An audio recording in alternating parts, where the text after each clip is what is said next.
जी पवन जी, सो सबसे इम्पोर्टेंट चीज पहले तो मैं अपने व्यूअर्स को समझा दूं कि मेन्यू इंजीनियरिंग एग्जैक्टली होता क्या है हाँ। और किस तरीके से आपको एक अपने कैफे के लिए या रेस्टोरेंट के लिए अपना मेन्यू बनाना चाहिए। हम्म।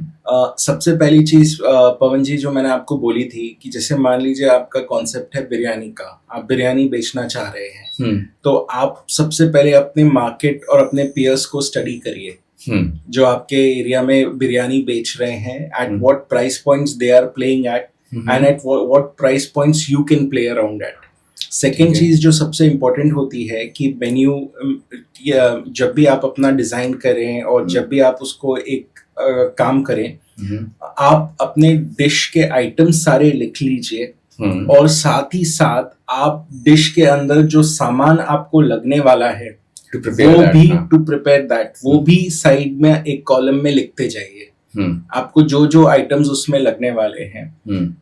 नॉर्मली होता क्या है कि बहुत सारे रेस्टोरेंट ओनर्स और कैफे ओनर्स क्या करते हैं कि मान लीजिए सपोज उनको चिपोटले सॉस एक जगह यूज आ रहा है, तो वो कोशिश ये करनी चाहिए हमको कि वो हम हमारे मेन्यू में मल्टीपल जगहों पे उसको यूज कर सकें और उसको ही हम मल्टीपल ऑप्शंस पे यूज करके हम डिफरेंट डिफरेंट प्रोडक्ट्स क्रिएट कर सकें। बिकॉज जितनी आपकी इन्वेंट्री कम होगी उतना आपका किचन इजीली मैनेजेबल होगा। करेक्ट है। So the idea is to keep your kitchen light, to keep the inventory light as much as possible.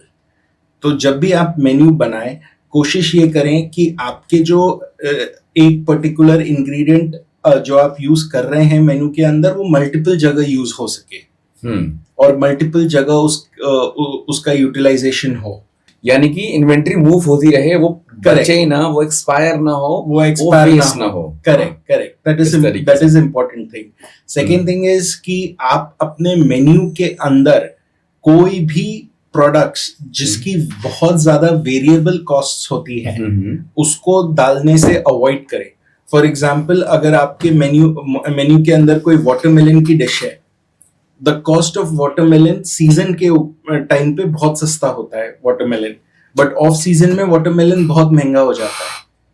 So it is expected कि वाटरमेलन जो ऑफ सीजन है ऑब्वियसली उसकी dish की कीमत भी बहुत ज्यादा बढ़नी चाहिए अकॉर्डिंगली।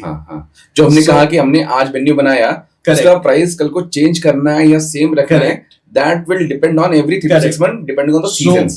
जो भी आप प्रोडक्ट चुने उसकी through out the season in 1 year, last 1 year में उसकी प्राइस ज्यादा से ज्यादा 20% वेरिएबल होनी चाहिए। 20%? Yes. Okay. And if it goes anything variable more than 20, it goes 30, 40, 50%, then you should avoid keeping such ingredients in your menu. ठीक है। जहां बहुत ज्यादा वेरिएशन आ रहा है प्राइसेस में इन 1 year, then we should avoid keeping those products in our menu.